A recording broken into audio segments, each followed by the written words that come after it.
Yes, guys, it's another episode of Fight Talk Live. It's Danny Glover. It's Base the Kid. You know where it is. Happy New Year! Nice, a scrappy new year for me, ladies and gentlemen. Greetings and salutations to all of you. Thank you very much for being here. October may be joining us a little bit, but big ups to her. New job, new responsibilities. So she is dealing with something else at the moment. But yeah, she said she might jump on. Quick apologies to those of you who did not get to see the award show last week. We did record it. We were live streaming. There are people in the comments who will verify that we did actually have a stream, but for some reason, it didn't show on YouTube. It was only showing on the TwitX channels, my channel, Danny's channel, October Red's channel. So if you managed to see it there, well done. You saw the only evidence of the show and all the awards and stuff that were given out.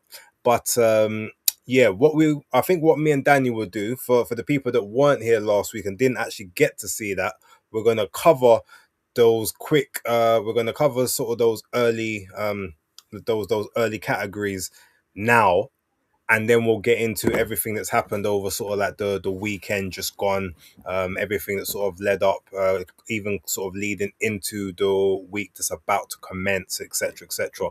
But yeah, just before we even get into that, Danny, how you feeling? What's good? What's good, my guy? Hope everything is well, family good, and all that. Yeah, all's good. You know what I mean? Family's good. Yeah, Master aficionados all good. Yeah, apologies, people. I am in a dressing gown, but you have to accept that it is freezing out here. So man's got to keep warm, you know. You know what I mean? Got to be comfortable out here. So one time we'll give you a grace for your wardrobe choices. We'll give you the grace on this one. Thank you, thank you. All right. So, quick shout out to man like Philip Answer who did see the show yesterday. I mean, sorry, last week on the old Twitter X. He confirmed it in my comments for other videos. Star Fox was ready to cuss me. Philip was he was back in the cause. He said no. They did have the show. Man like Ra Holcomb in the building as well. Scrappy New Year to you, Ra. Appreciate you. And man like Dan, the hardest working guy in SC15, or hardest working guy on Twitex, I should say. To be fair, he's active. And then man like Skyline and the editor, shout out to you, missed the awards, man. I was away. Don't worry, we're gonna do a recap for you now. We're gonna spend like 15 minutes, quick recap. So that's all the comments we're gonna get to for the moment. Any other big ones that sort of that come in, we'll address those. But we'll do the awards quickly now. So right, what we'll do, Danny, Mhm. is I can't remember the exact order that we went in last week, so we're just going to kind of go in a general flow. So we'll start off with this one. So we'll start off with the prospect of the year Mhm. for 2025. Who was your prospect of the year? Either men's, women's, or just one or the other, however you did it. Yeah, for women's prospect of the year was Tia Maya Ayton, for me, because she's had a great start. She stopped opponents that have been the distance with Fran Hennessy. Two opponents that's been the distance with Fran Hennessy. One that's been the distance with Courtney Maisie Rose, and also Chloe Watson, and she's just getting rid of them, especially the Brazilian lady who we watched fight Fran Hennessy in the copper box, and she looked very butch and strong, and gave Fran a good fight. And I was thinking this was going to be a good fight. She took her out in style. So for me, the Tia Maya May Ayton, Ayton. Yeah. yeah, definitely got that for me. And then for the men's, I was deliberating for a while. We've had some good guys coming through like Leo Atang, etc. But for me, I think overall, who I've been most impressed with this year for the men as a prospect, because you have to qualify as a prospect, is Joel Kadua. Um, he's beat Dan Francis, my friend of mine, stopped him, and the performance he did, it was very impressive. And then he's gone and won also the English title, because he won the Southern Area and the Commonwealth Silver, and he's won the English title. And yeah, the performances have been very impressive for me as a prospect coming through. I think he's the one to look forward to, and definitely a dark horse on the scene. Okay, cool. Well, yes, I agree with your teammate Aiton. She was also my prospect of the year for the women. For the men, my prospect of the year was actually Reito Satsumi, who had his fourth bout on the last card, the Night of the Samurai card for the zone and obviously Riyadh season. Four fights this year, three stoppages, and he's been on the big stage for all four of his fights, and he's managed to deliver on all four of his fights. Sure, a few things to work out and to obviously work on, but he is a prospect for no highly touted amateur. Was like basically bidding wars out of the amateurs to into the pro ranks, and Turkey Al Sheikh, he's snapped him up. You'll see, biggest wallet in the rooms often gets the prize. But yeah, about shout out to them, and I'm sure there's other people that we could have mentioned. Any of you guys can go on my videos on my channel to see anything else from there. Now, all right, so every prospect needs a good trainer. So, in your mind, who was the trainer of the year for 2025, Danny? For 2025, prospect of the year. Fun, No, I know. trainer. Sorry, trainer of the year. For I'm going to give it to Tony Sims because I've liked the way he's developed. Funny, two middleweights in George Liddard and Jimmy Sains, both coming through. Having great wins this year. Really, really good, putting some good performances as we saw George Liddard against Kieran Conway. People thought this was a step too early and too far for George Liddard, and the way he managed to dismantle him and be the first man to stop Kieran Conway was very impressive. George Liddard has been coming through just behind him on the scene, and then doing very well as well. So I think with those two prospects, he's been the trainer for the year for me on the British scene.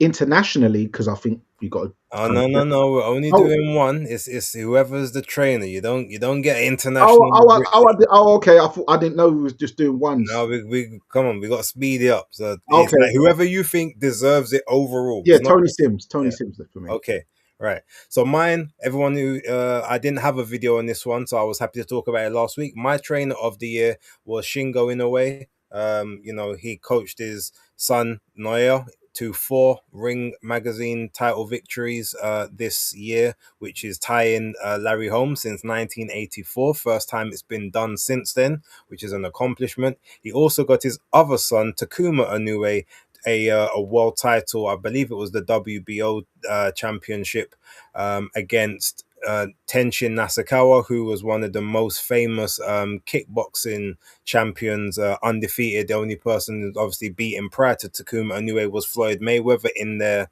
exhibition bout that they had.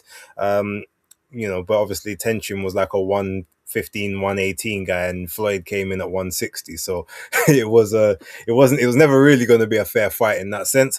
But for me, I think that just the dedication, the effort, the meticulous preparation that he shows Shingo with his sons is top notch. I know those aren't the only people he trains, but those are the only ones that I have sort of that proper full knowledge on.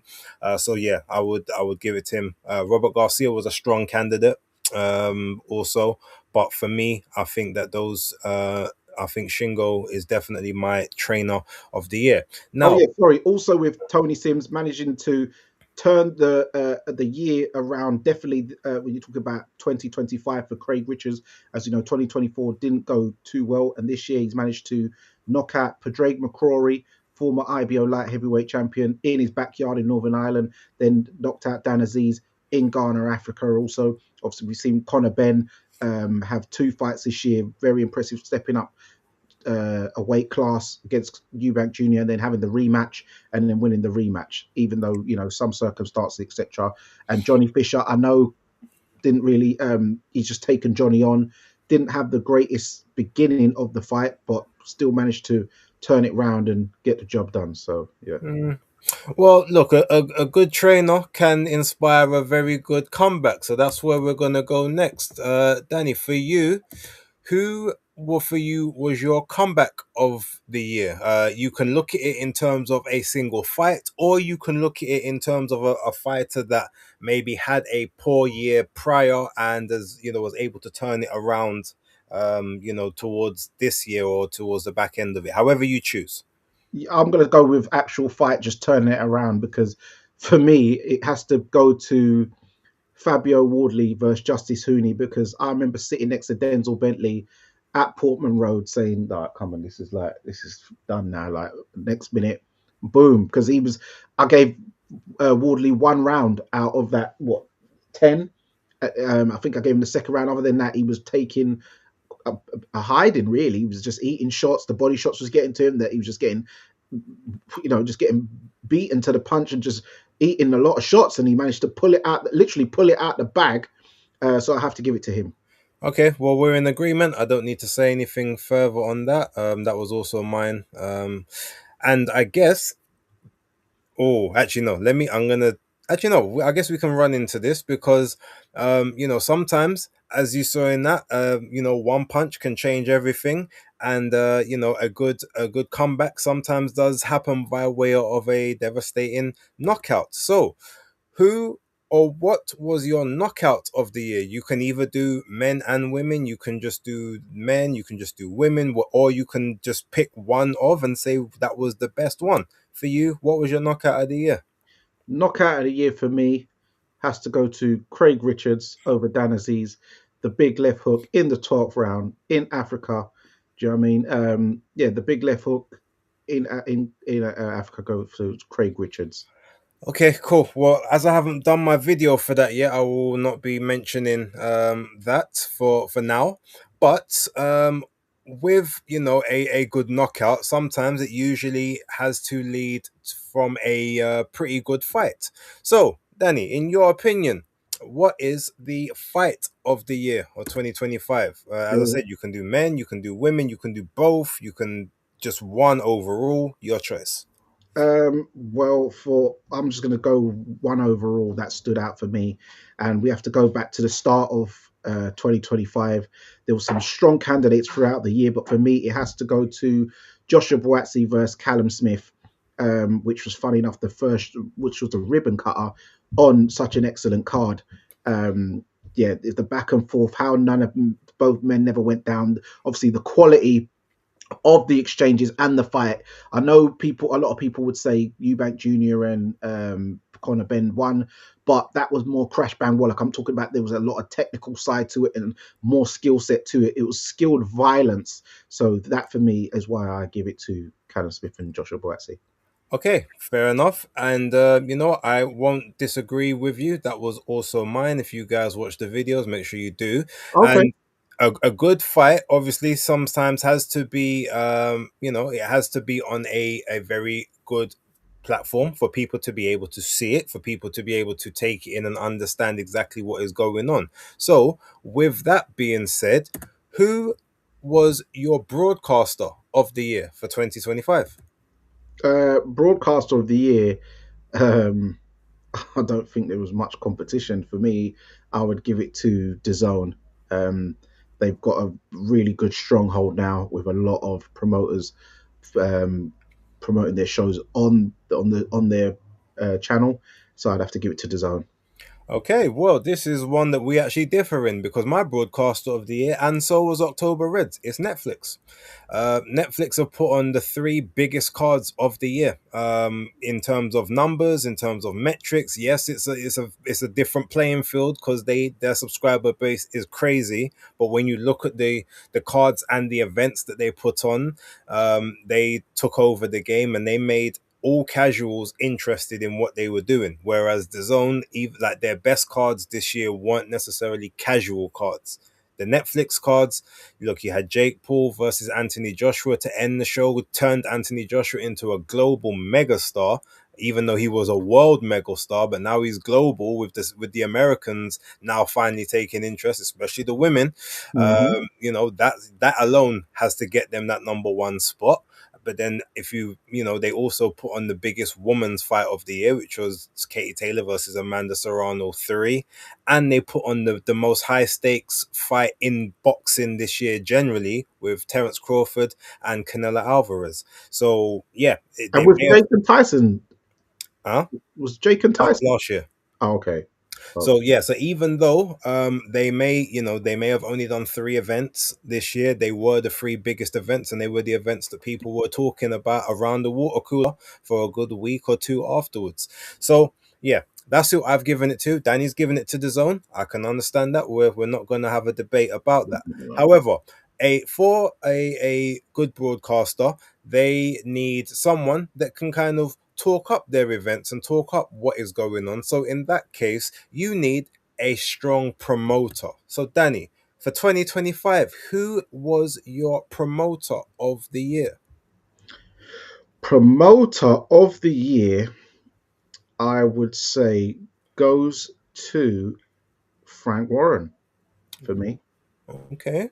Yeah. Any reason? Um, he's put on the best quality shows for me overall. He's had the high drama. You know, he's talked very well. He's You had a know, lot of pay-per-view shows this year, or last year, I should say. yeah, maybe that's got him talking more because he has to sell them. Um, but yeah, I think yeah, he's been the best promoter for me. Okay, that's interesting. I mean, I definitely wouldn't have gone that way personally. I do feel as if he's maybe been a little bit stagnant with his heavyweights. But you know, I understand. However, for me, no promoter of the year for me. Without a shadow of a doubt, there was no. You know, I didn't really feel like there was any discussion in this. I know a lot of people that said Eddie Hearn. I said it was Jake Paul, Nikisa Badarian, MVP. Again, put on two of the most viewed shows this year with Katie Taylor, Amanda Serrano 3, the trilogy. Obviously, Jake Paul, Anthony Joshua done something that no other, that no one else has been able to do thus far, which is make Anthony Joshua a worldwide, global megastar. And also, if you look at their events that they have on the zone as well, they may have only put on 12, they put on their most valuable prospects cards. They had, for me, also what I would consider one of the fights of the year with Daniel Pero and Cesar Navarro. They also had the what most people would consider the round of the year with Juarez and I think it's Juarez and Leighton.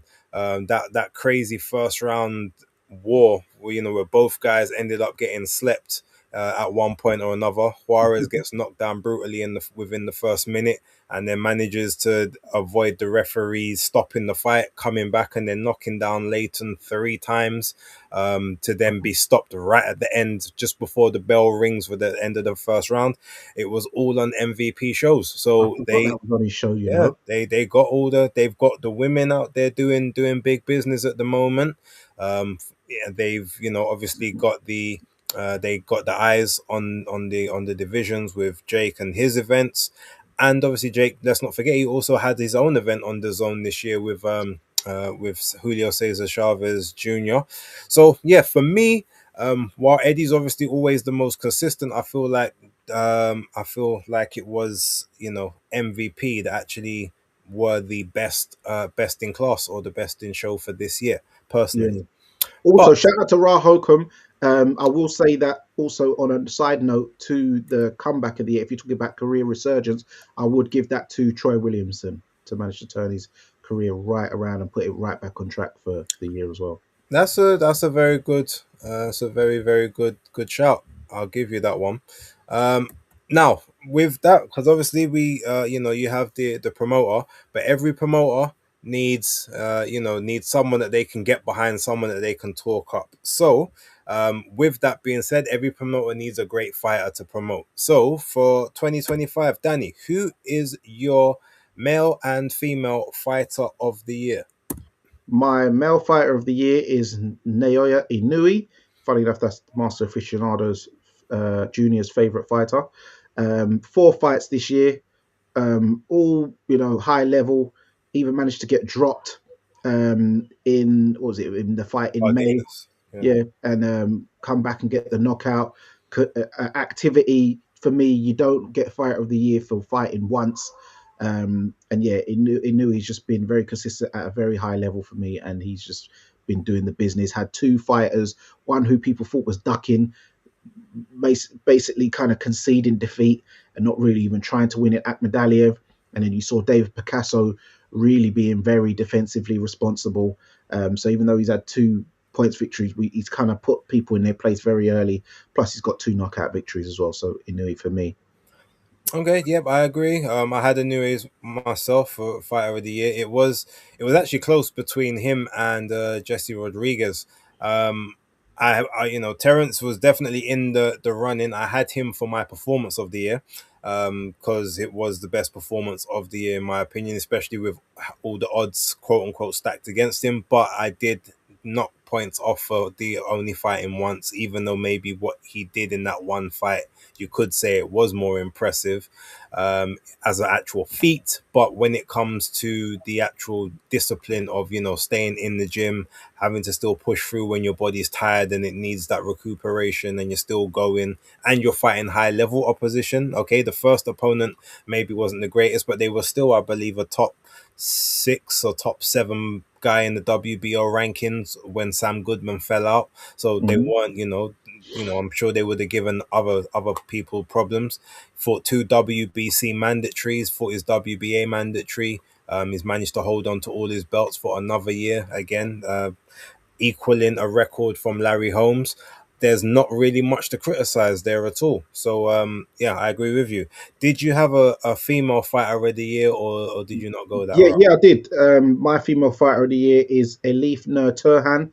I had no notion of her in January. First met her in Belfast in Northern Ireland. I was hanging around with Shauna Brown because I'm, team Matchroom and that. Tony and Craig, friends with Sam Gillian and his coaches and stuff like that, and Shauna. So I was with her. Just saw this woman. I didn't even know she was Turkish till I heard her name, and then I was like, oh, that sounds Turkish. And then I thought, okay, she's probably the way she looked. I just thought she was there to get beat. Then yeah, first round, bang, left hook, made Shauna do roly polies on the floor. Then in what was it?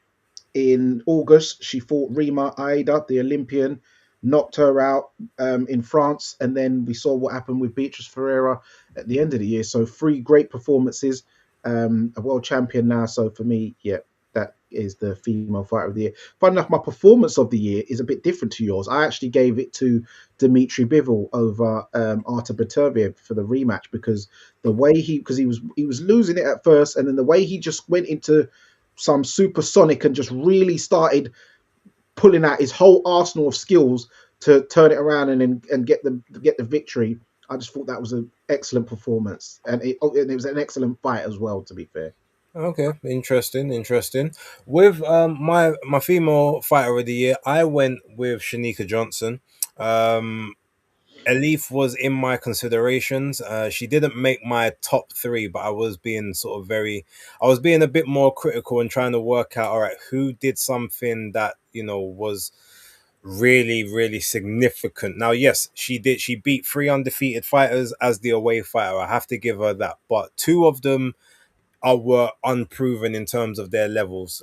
Rima Ayadi and Shauna Brown were, they was untested. Maybe you could say the same thing about Elif, probably, possibly. I'm not going to deny that. She did excellent against Beatrice Ferreira, definitely there. But with Shanika Johnson, in my opinion, she, she had a very, very controversial decision over Nina Hughes last year, majority decision where the cards got read the wrong way and all kinds of stuff, and no one really knew what was going on. She then cleaned that up in February, knocked out Nina Hughes, which is no one had ever done before. Very decorated amateur, former world champion just the fight before, cleaned it up. Came in on about 3 weeks' notice to face Sharita Metcalf chicken for well, it is disputed. It's not undisputed because Dina Thorson still holds the Ring Magazine belt and the lineal title at 118 pounds. But all the other belts, all the sanctioning belts were on the line. And again, Shanika Johnson came in and knocked out Sharita Metcalf as well in that fight. well, Two stop wins, two knockouts, and then against Amanda Gale in the fight just gone with Jake and Joshua on that card. She pretty much dominated another very tough, top level and top ranked opponent who I believe was top five across all the governing bodies, possibly even within top three for three of them, if I can remember correctly. So for me, becoming undisputed, facing top level opposition, consensus top level opposition three times was enough for her to get it on my card. So yeah, that was my opinion on it. But Alif, yes, there was definitely a lot of consideration there, and both Ade and Ariel Hawani earlier on to just a few moments ago gave it to Alif as their female fighter of the year. So Okay. you definitely do have some backing in that one, Also, right? Ra, quickly, no, I don't think she can be built as a superstar in Turkey, yeah, but she can be built as a star in Germany because there was a lot of big population of Turkish people in Germany, and that's the main hub of boxing if you're talking about for Turkish fighters historically and even now. I just want to say a big shout out to Champ Ross. My guy, we are in the predictions league. That the new league is just starting this week, so I will get my picks into you later on, either today or tomorrow when this show's finished. But salute. Right, okay. So now that we've kind of got that stuff out the way, so for everyone who wasn't here last week, you've kind of been caught up a little bit on what our predictions were. If you again, I've got all the videos up on my channel. If you want to see who my runner ups were, if you want to see who I maybe I had in third spot or like my fourths and fifths in certain people, or who was in the running, all the videos are there. They're all about 11, 12 minutes apart from one, which I think is maybe 18. So yeah, feel free to check those. Now, Danny, let's talk a little bit about well, actually, let's not talk about the card itself, but the main event, right? You had Mhm. Amanda Serrano, who's been very high on the 10 threes or 12 threes as well, fighting the same as the men, trying to do the equality thing, and she fought Reina Teles this week as a last minute replacement, 2-3 weeks out from she had Erica Cruz. They wanted to do the rematch there. Erica had an atypical finding in her test. Obviously, she did fail a VADA test. I think it was in 2023, which I'm not sure what happened with that one. However, just for clarification for anyone who was interested in that situation, she actually her tests, all of the tests for those VADA tests actually came back negative. There were no positive tests there. There was one obviously atypical where something was a little bit high. They retested it, or they checked the other samples and they did further testing around, and they did all the previous ones and everything came back negative. So she had been, basically complaining and, not so much slandering, but almost being very, very angry at the fact that she was removed from the bout. But it is what it was. That her loss became Reina Teles' gain. Reina Teles had never even done a 10 rounder prior to that, let alone doing 3-minute rounds.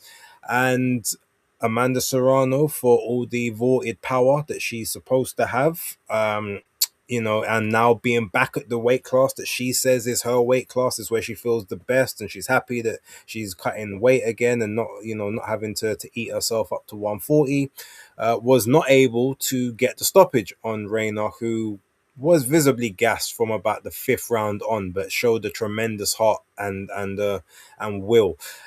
Danny, did you watch the fight? And if so, sort of what were your opinions? And considering that Amanda says that she wants to break Christy Martin's knockout record, and there was something else I think she said she wanted to do before she retired, that's now put her back an extra fight because she needs one more to tie and then another one to exceed.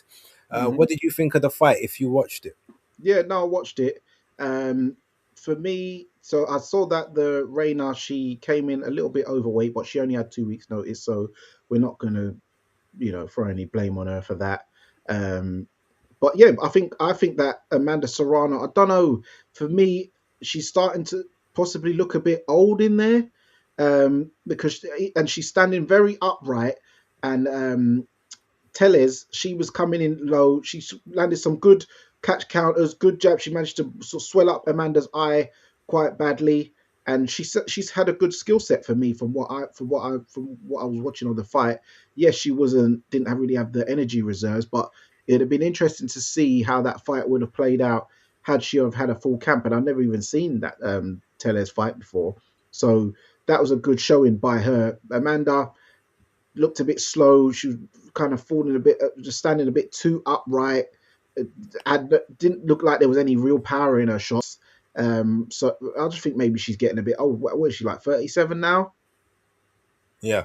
Yeah, so yeah, maybe, and she's had a lot of fights as well. So I know some women can go on a bit longer, but she has had a very long career, so it might get a bit hard for her to break Christy Martin's record. Yeah, if she goes and gets a couple of cans, she could do it, but I don't think people are really looking for that. I don't think Amanda wants to do it that way either. But yeah, it looked like a tough fight for her on a fight that wasn't meant to be that tough on paper. Yeah. Well, what I will say though, shout out to her. She is still campaigning. She is elevating the women as best she can. Again, you can't go on forever, as we know. And I guess the biggest issue with Amanda is she's very much a type of fighter. Which, don't get me wrong, it makes for great fights, and you love to see it. But she's very much. I just believe that I'm going to be able to overpower you, be stronger than you, and be able to throw more punches. But she has almost no defense. Hmm. It's actually concerning the amount that she gets hit because, like most of the time, it's very rare that you will even see her try to put up a high guard. Like Raina Teller's actually had that high guard up quite a bit in the fight when she was throwing. Amanda's arms were always like down. One's always like right by her waist, and the other one's like maybe by a breastplate. Like she just never has anything, and then there's no head movement. So what are you really using to block the shots? Are you just hoping, all right, well, I'll take one to land one, which ultimately works until it doesn't. So she needs to. I mean, I was about to say she needs to sort of tighten that up, but let's be honest. Like you said, she's on her way out. Is Too she's late for maybe that. got two or three fights left. I doubt she's going to change anything now. How Like, many fights she had? She's had over 40, right? yeah, she's had. I think she's had 53 because I think she's Yeah, 48, 4-1 right yeah. now. And the thing is, even Tellers, I've sort of visibly hurt Amanda a couple of times because she seemed pretty heavy-handed. That Tellers. So yeah, I saw her snapping her head back. Seem a couple of shots seemed to hurt Amanda. But yeah, you ain't gonna tighten up the defense. But yeah, it is what it is with her now. I hear it. I hear it. All right, so let's look a real quick one regarding the comeback, the unretirement that no one was surprised to hear about, and the time. Normally, I would be very critical and skeptical of the timing. On this particular occasion, there's probably a lot of reason that you could be very critical and skeptical of it, but I think it was always kind of planned to be in and around this time to set up whatever's going to take place. Although, again, if anyone did want to criticize the timing, I wouldn't blame you because it does look a little bit suspect. But Tyson Fury is back supposedly out of retirement after a year and a bit out of the ring. Says they will be fighting soon. We don't know who. There's been sparring footage of him and Kevin Lorena that surfaced. What's your opinions on that? His coming out of retirement, who he's likely to kind of face because you know that he's always going to have his little warm up or his little comeback fights before he does anything of significance, if he does it at all. What's your opinion? Yeah, he did, to be fair, he did announce kind of unofficially or maybe officially that he was coming back before the incident, the other incident. You know what I'm saying? So it weren't like he's just done it on some unsavory timing. To be fair, so there's no foul play there. But yeah, good on him. I see him hitting the pads today. You know, doing he's always got good shot selection and stuff when he's on the pads and stuff like that. But yeah, he probably will have a can, and then but from what I'm seeing, it looks like he might be targeting Fabio Wardley if the fight with AJ doesn't come to fruition for the summertime, which I think both men was initially planning to kind of do. But then, other than that, I guess Fabio Wardley will be a good dance partner. He's done a stadium fight in his home stadium. Tyson Fury loves a stadium fight, so I'm sure they could bring that to London or Manchester. So yeah. Interesting, interesting. I mean, yeah, I heard some people talk about the Wardley would be a good option and stuff. I don't know. Fight seems a bit too risky for him because again, he likes to.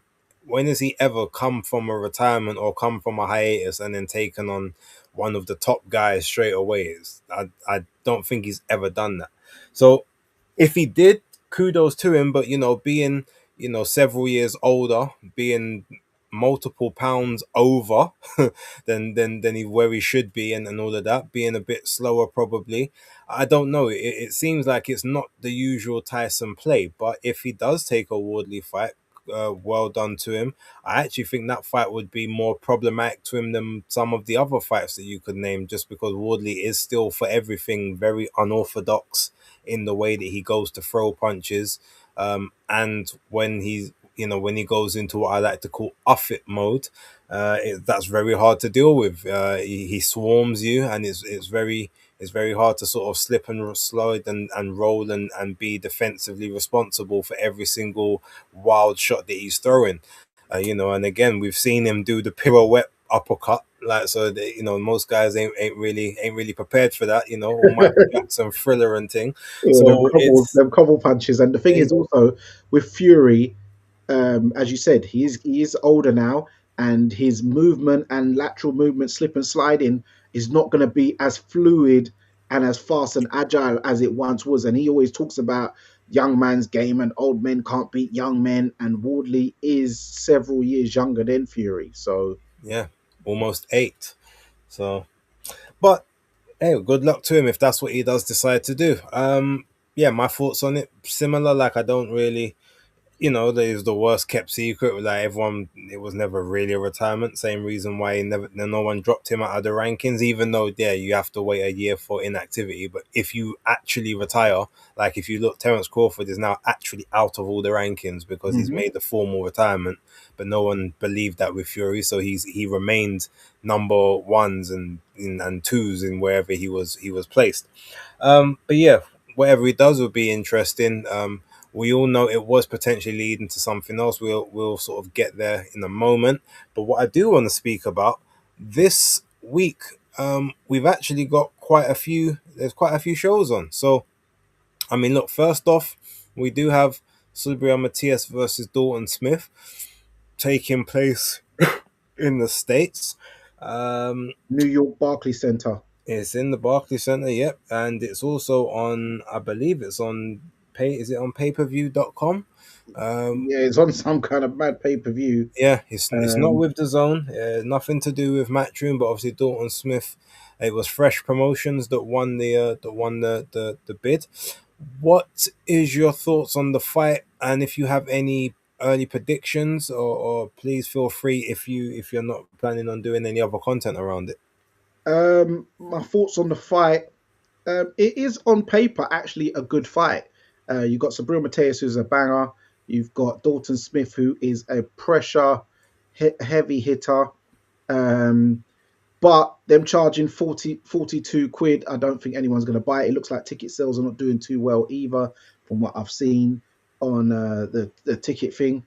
But I think maybe this might be the right timing for Dalton Smith, coming in the right place, right time. He seems on the ascendancy. Subriel Matias has not looked. He didn't look good in his last couple of fights, in my opinion. So I don't know if he's slowing down or the lifestyle. Who knows? Sometimes the Puerto Rican guys and if you start hanging around Miami or wherever you start hanging around with, you start sort of waning. So I see a Dalton Smith victory on points, in my opinion. Okay, interesting. With his Obviously, work rate. I can't give any predictions just yet, as you guys know. Videos will be coming on Friday.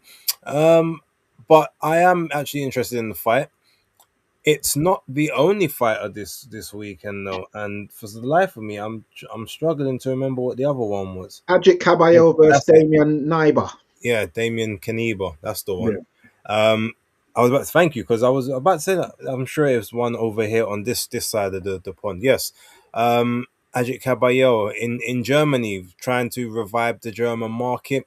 Obviously, being a Turkish or a German. Is he? No, he's Turkish born German, right? I think he was born in Turkey and then moved to Yeah. Germany, or he lives out there, one or the other. He lives in Germany, yeah. Yeah, but he's look, this is his first fight since February of last year. So will there be ring rust?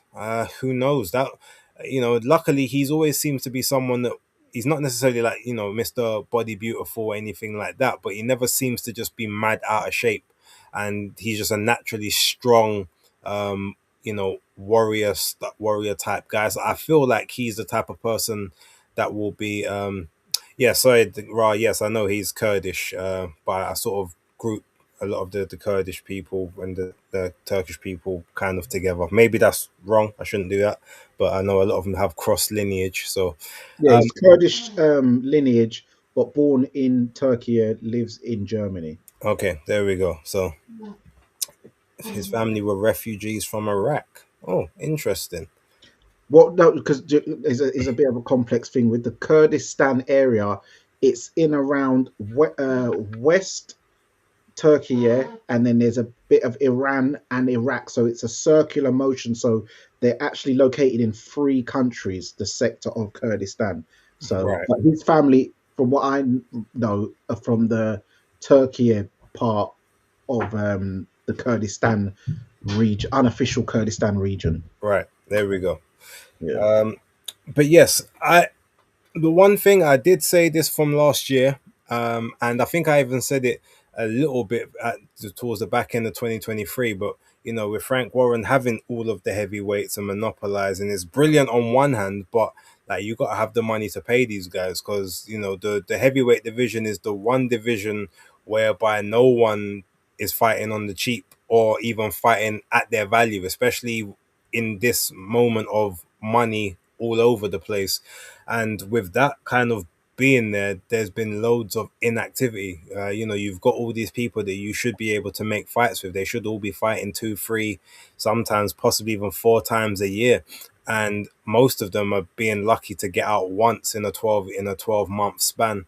You the Joseph Parkers and that were you struggling for dates prior to that. He fought once in 2023 after having five fights of activity in 2022 when he wasn't on necessarily the Queensbury roster and well, it was five times in a 16-month span, I believe.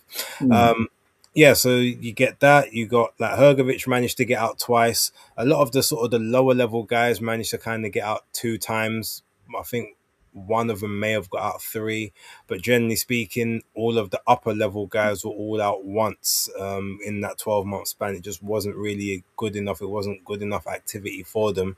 And I'm hoping that 2026 can be the year when a bunch of them are either more active or get released from those contracts and they're able to kind of just go if even if they got to be away opponents on other shows and Mm. just keep the momentum up and keep the activity. But it's going to be a good fight between between Ajit Caballero and Damian Kaniba. Kaniba is a top ranked fighter, so he's one of top ranked prospect heavyweights. You know that generally speaking, they're quite good with who they recruit into their stables and their rankings. So while he's not a name, he does have a little bit of pedigree. But this is a step far beyond anywhere he's been in his career. So let's see if he can rise to that challenge. Is there any other fights on that card that you're interested in? Yeah, there's Jadia Herrera. He's fighting Ricardo Nunez for the WBC interim title Yeah. at lightweight, and yeah, that's it really. I know there's Roman Fury on there, but that's just name brand sake. And I know that they announced that David Adilier is on the card as well, but he hasn't got an Yes. opponent yet. Yeah, I did see that actually. So I guess interesting. We'll find out. But yeah, look, I'm gonna be tuned into both cards. We may end up. I think we probably will end up doing a watch along for that. We might do a little joint one. Um, there won't be a watch along, I suppose, for the Dalton Smith fight. But if I can find the stream, I'll definitely be tuned in. Um, I'm not paying for that. Yeah, I hear you. I hear you. But no, look, it's a nice little start to the year. We don't usually get fights in the first week of January. Now we're getting fights on the first 2 weeks, which is they're properly stretching out the sort of that time space. And usually you would think you keep January kind of free until right towards the end, because it's a very expensive month for people, and then the boxing season usually is like it's February to July, and then it's September to December. That kind of always seems to be where they set, and you January and August are like your months off. But no, not anymore. Like, you got big fights happening all year round, and it's good for those of us who can enjoy it from our homes.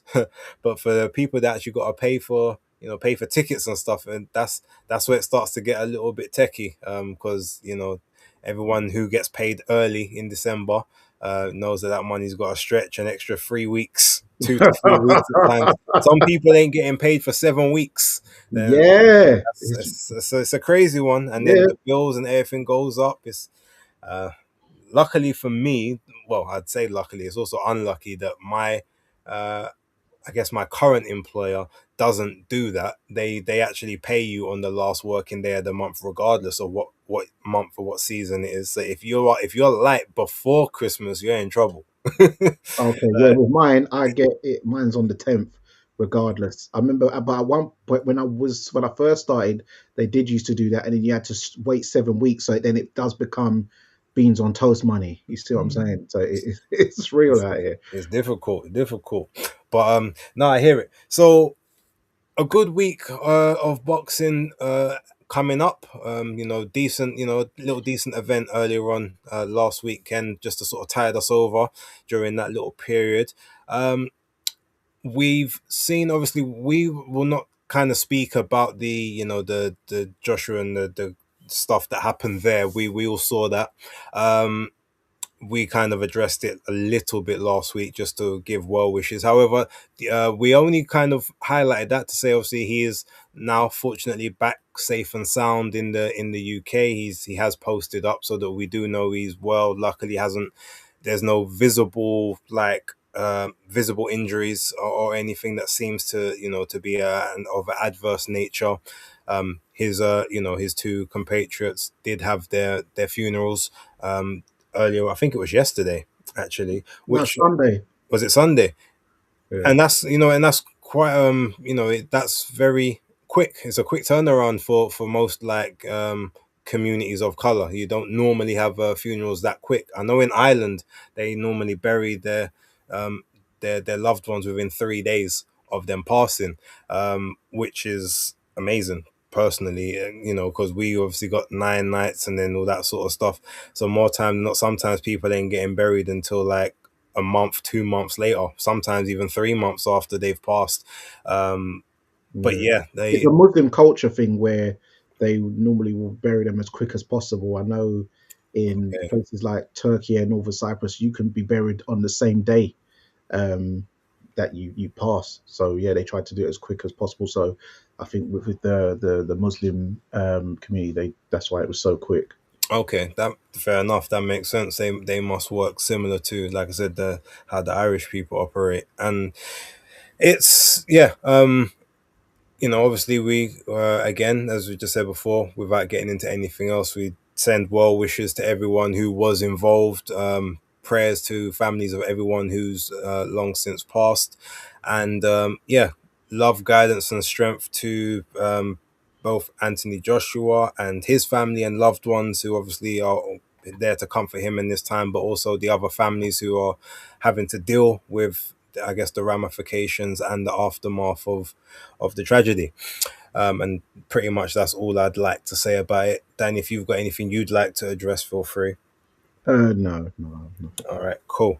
Okay, so any other business before we sign out, because we wanted to keep this one short and sweet for you lot, and we hopefully have done that. Is there anything else that you wanna talk about and touch on quickly? Well, actually, before I get into Ra's question, seems quite interesting, I just want to talk briefly about Ebony Bridges' fight on the MVP card. Oh, against Ariza. Yeah, one thing I will say is kudos to her for how she was able to still do that vacuum pose at the weigh-in while she's just had a baby just recently. So that was impressive. But As far as fighting concerned, I think that her time is done. She was looking old. She's fallen over her front foot. I just think age has caught up with her and maybe inactivity as well. I was impressed with that Rosado girl putting Crystal Rosado. yeah, putting punches in bunches. I don't know if she's related to Gabriel Rosado, but Yeah. okay. But yeah, I found she was very impressive. The Holly Holmes, Stephanie Han was a bit of a anticlimax, obviously with the head clash. But the hand for me was winning that fight. But more, she won that fight actually on technical decision. So yeah, Holly Holm making a comeback to boxing after we had her in a real boxing career and a former world champion in boxing. I don't know why she decided to come back. Maybe the paper, but yeah, she might need to leave it because Well, I mean, Stephanie Han it said that she's happy to do the rematch. She wants to do the rematch. Obviously, like, you know, clean it up. She wasn't really happy herself with the way it was ended. Especially, I guess maybe when you was clearly winning so many of the rounds, you can be happy to say, yeah, let's run it back.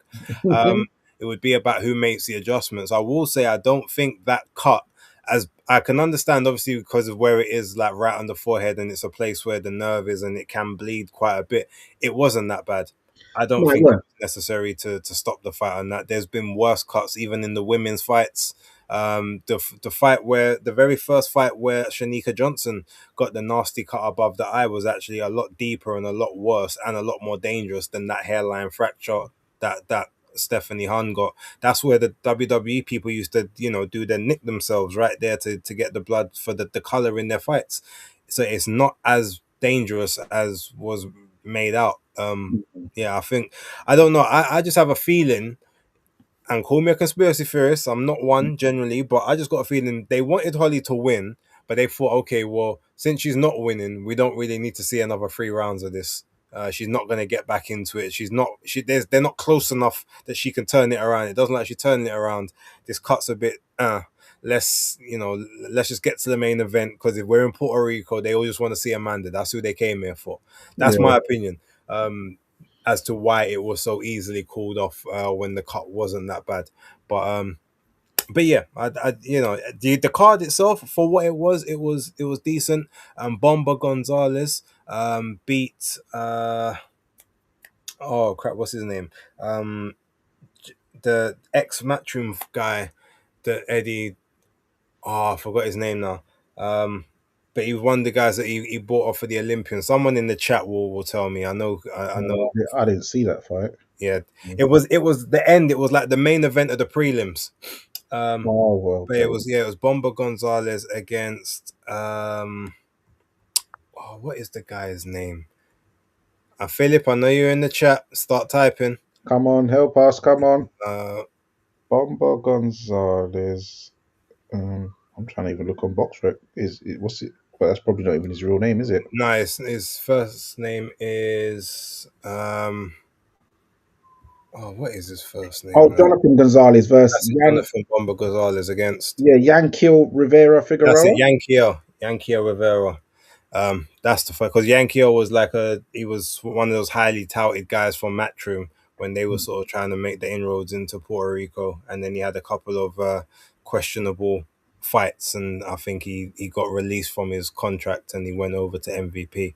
So but yeah, but that was a decent fight on the prelims. There was a couple other decent ones. Elise Soto, definitely a lady to watch out for. Had her MVP debut. She was 9-0 with 8 KOs prior to that. But obviously she was fighting a lot of. I think there was a lot of people from Colombia and Venezuela. There wasn't, you know, really, you know, I was tempted to kind of put her in the prospect of the year thing, but I just didn't think the level of competition was up there, even though she was doing pretty good work. So she didn't kind of get in there. But at least Soto, if she carries on, she's at 120. I think she's at 130. So she's definitely something to someone to look out for. She's got power and she's got work rate, which a lot of women won't be able to deal with. But Hmm. yeah, to the question that Ra posed. Any hot takes for 2026? You've got a few wacky ones. Any hot takes for 2026? So basically, things that, like, if people hear you say it, be like, "What you chatting about?" Okay. Yeah, I know. I think that's more your field because you're based Stradamus, so you're good at this type of Um, I'm kind of just taking this year as it comes, to be totally honest with you. Nothing, because to be honest, a lot of the things that I would say, I don't even think that they're hot takes. I feel like they're pretty um legit. Like the biggest take that I put out last year, in I think it was October. I said it. Um, what was it? Yeah, late October, early November, somewhere around there. Was that don't be surprised if you see Fabio Wardley and Derek Chisora as a first defense, and then people seem to be running with that one now. So that's pretty much it.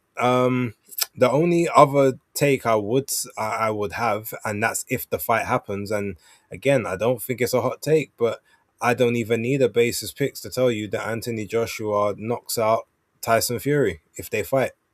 Mm, Um, yeah, yeah, that's yeah, pretty much it. yeah.